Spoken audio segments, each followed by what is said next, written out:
The Miami Heat, they had their schedule release yesterday. Not too many national games. Let's talk about it with Locked On Heat's Wes Goldberg here. He joins us on the Toyota of Hollywood guest line. Shop over 2,000 Toyotas on sale at one location, Toyota of Hollywood on 441 between Hollywood and Sheridan, ToyotaofHollywood.com. And there we got Locked On Heat host Wes Goldberg. What's going on, Wes? What's going on, guys? What are we doing with frosted tips? You on your way to the Keys or something? Frosted tips? Maybe it's Look the like sun. you I got thought I had to frosted- do. I thought I was supposed to do the Toyota hotline from a Toyota. Did I get that wrong? Where you going on an adventure? You got like a weekend adventure going on? No, just a little adventure. An adventure to Broward County. I love it. I love it, buddy. Well, thank you for making time for us in your adventures today. So yesterday, Heat schedule comes out. We'll get to the national TV games in just a sec. Was there something that popped to you besides the lack of national TV games that right off the bat with this schedule that came out for Miami? Yeah, the beginning of it, right? 5 out of the first 8 games all on the road, and tough road games too. I mean, Right. these aren't walkovers. I mean, you have 2 games in LA against the Lakers and the Clippers. You've got one against the Nuggets. You've got one against Victor Wembanyama and the Spurs. Those are all tough places where Miami has struggled to play, especially Denver. This team is going to be tested really early in this schedule. Would you rather get that trip out of the way, though? Yeah, so we were talking about this on Locked On Heat yesterday, and I kind of see it, but you would like a little bit of a warm-up, I think, before you kind of get into that, especially with some new moving pieces and stuff. But you know what Eric Spoelstra and this team are going to say. They're going to say exactly, they're like, hey, we're going to get tested early. We embrace the challenge, Heat culture, Spoisms here and there, sprinkle those throughout. And then, but I think there's pros and cons to it, right? Like there is a sense of urgency right off the bat, which is not something that this team has necessarily had over the last couple of years. Well, the thing I like is that hopefully at least you'll have a healthy team at that point in the season. When they've made this trip in the past, they made it with 8 guys. And so maybe you will get a different, at least idea of what can be done or what this team can be, because it's relatively early and you'll have health. Yeah, and look, I think this is one of the deeper teams that the Heat have had in a couple of years here. So it'll be an opportunity for them to test that depth. It'll be an opportunity for them to kind of figure out, okay, like, what are we? Are we good enough in the Eastern Conference to really compete? And to your point, like you can get some of these tougher games out of the way early, but it's a kind of a weird schedule anyway. They have another a 5-game road trip later in the season, but that's against some of those more cupcake type of teams like Portland and teams like Utah. Those kinds of teams that are a little bit easier. Sacramento is on that trip as well. So yeah, I think you get part of it out of the way. It's a tough schedule in the beginning too. Like they get back. They play Charlotte and Portland after those first 8 games, and then they play the Knicks twice and the Cavs twice. So it's a rough start to the schedule, but at the same time, it should lighten up for them, in the second half of the year. So one thing that obviously stood out to a lot of fans, not a lot of national exposure, only 5 national TV games with the new TV package and all that. Do you feel like the Heat take that as any kind of a message to them, or do you feel like it shouldn't be a surprise with where they've been the last couple of years? If they're surprised, I don't know why they would be. I mean, they lost their superstar player in Jimmy Butler. They got routed in the playoffs last year. They didn't look like a playoff team in the postseason last year. Yeah, I don't think that they should be surprised. Now, to the first part of your question, will they use it as motivation? 100%. They're going to use it as motivation. They're going to do the nobody believes in us. We're always overlooked. This is exactly where we want to be. And by the way, I think that's true. To me, I look at maybe the biggest motivation for them is the Las Vegas over-under has them at like 38.5 wins. And I think they're going to look at that and be like, hey, we haven't lost that many games in a year that wasn't sort of derailed by a Jimmy Butler trade demand in 10 years. Like, we don't do that. Right. We don't lose that many games. I think there's plenty of motivation for them going into this season. You combine the win totals, you combine the lack of national TV exposure, you combine that urgency that they're going to have to start the schedule. We're going to learn a lot about this team because they didn't show that level of passion or urgency last year. And I think for a team that I think a little bit wrongly, there was sort of a narrative around this group about, they've proven that the regular season doesn't matter. It's all about the playoffs. I don't think they ever truly believed in that. But they didn't necessarily show that either in the regular season, and now they have to show it. We know who's responsible for that. Yes, That's of course. your man Tobin right here, What? who's leading the charge of the playoff Jimmy. That's And not don't fair. worry about it. Don't worry about it. How can Don't you worry say about that I am that guy? I'm watching Serbia, Czech Republic later today. Everything matters to me. Playoff Nico. I don't even have you found any of these Serbian websites to try and watch these Nobody's games? watching this. It's pretty scary. I don't know how to. It's hard to log on to those websites. I can't even get onto Euro hoops without feeling like they're taking my social security. They probably are. No, they probably but are. It's worth it. Well, I guess this is the question, because we know about the talent. Like, I'm not surprised the Heat are where they are with the national team. Do you feel like, we were talking about this a little earlier, do the Heat have a guy that will draw in the crowd nationally? Like, is there a talking point? Because Tyler and Bam, we know they're good. This is not a declaration on their talent. We know they're very talented. It's not always talent. It's like, is there going to be a guy? Is it Kel'el? Is it a Nico Leap? Do they have anything on this roster? Because Norman Powell is like even the perfect Heat guy, because he's very good, but I don't know how many people are paying to watch Norman Powell play. So, like, do you feel like any of the young guys can become that for Miami, or is it another jump from Tyler that could like draw the nation back in to make the Heat a spectacle? The short answer is no. I don't think that player is on the roster, but that doesn't necessarily mean that the roster isn't good enough to make compelling TV, to play good in entertainment basketball games. But there's a difference between talent and TV product, right? Like Melo Ball is a TV product, right? He's a high jersey sale guy, but he doesn't impact winning in any meaningful way in Charlotte. And yet kids will tune into Hornets games and try to find the LaMelo Ball highlights from the few games in the season that he actually does play. So, I think that Tyler Herro can take another leap. Bam can take another leap. That the rest of the roster and its depth can put together a good basketball product. But in terms of, hey, this is the guy that we're going to sell to NBC, Peacock, Amazon Prime, ESPN, they don't have that kind of star power roster. And I think the Heat know it, because I don't know if you guys watched that like 4-minute video announcing the fact that the schedule was announced. Like, Davion Mitchell is the headliner. He just got here. And Davion Mitchell's like the main character in this schedule release video. So I think they're just sort of looking for everything right now. You think it's a situation where we've seen teams have success without that mega star, right?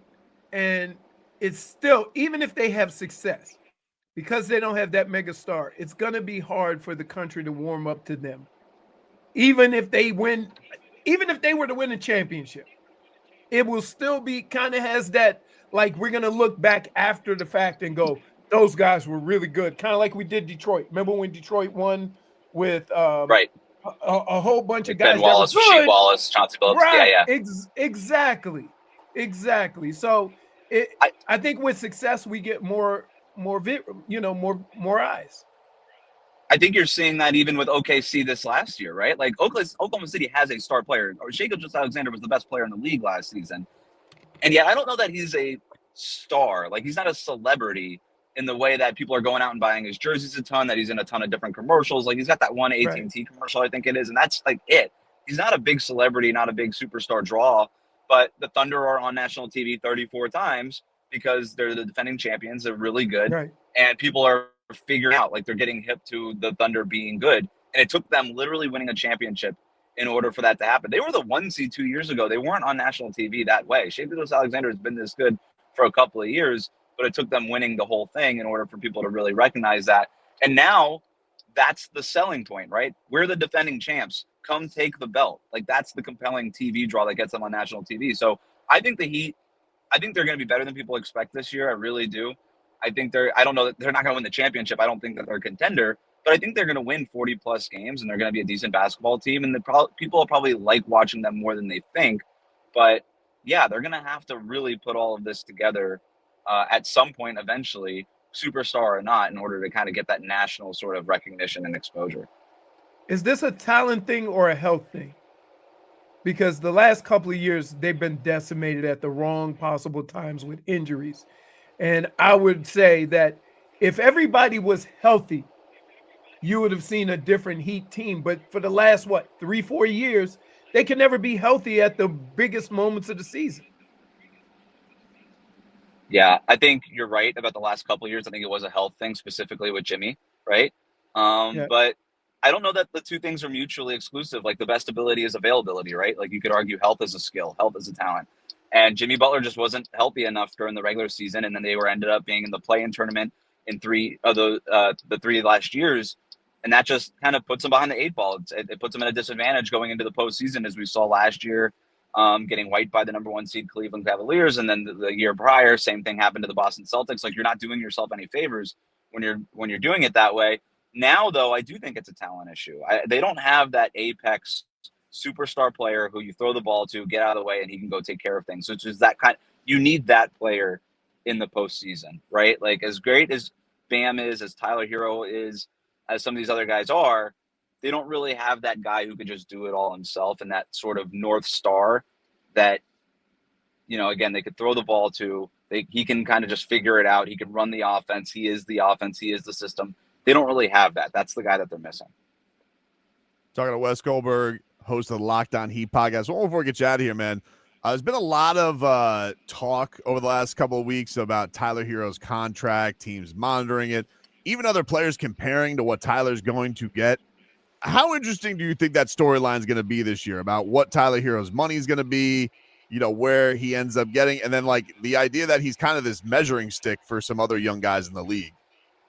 Yeah, he was that way when he signed the last deal, right? You saw a guy like RJ Barrett sign his contract, Hero signed his. So he's always been sort of that measuring stick because he's a really interesting, he's an interesting measuring stick in that way because he was sort of the 6th man of the year. Could he be a starter? And then he's a fringe all-star. And then last year he becomes an all-star. And I do think that, that are you better or worse than Tyler Hero?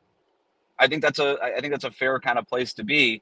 Now, whether or not his extension gets signed before the season is a talking point. I think it's interesting. The most interesting thing about it is I think we're entering an era in this NBA, like this new apron world, where players like Tyler Hero, like a Zach LaVine or a Bradley Beal or something like that, they used to just get the max money. They just got it. The organizations just gave it to them. Everybody was happy. There was no negotiations. Either you were a max guy or you weren't. And if you were close to it, they gave it to you, and then you just kept moving on, and then you just sort of dealt with it later. You can't afford to do that if you're an organization anymore. And if the Heat, with one max player already in Bam Adebayo, if they give Tyler Hero the full max, it's going to be 60% of their cap tied up into 2 players. And, Bam and Tyler Hero are very good. They're not good enough where you can have those 2 guys representing 60% of your cap.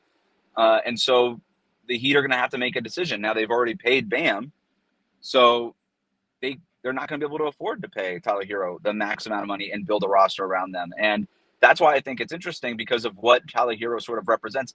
And there's other players like this, right? But Tyler Hero, for our purposes, sort of represents this new era of team building that we're kind of getting into, and fans who follow this kind of stuff are learning about it as they're getting walked through it by their own team. So I think the Heat are going to figure out, okay, like this is how we got to build. You're going to have to, like I said before, there used to be no negotiations. Now there's a negotiation. It's going to look a little bit more like the NFL, I think, where it's like, we could pay you all this, but we don't really want to because we got to do all these other things.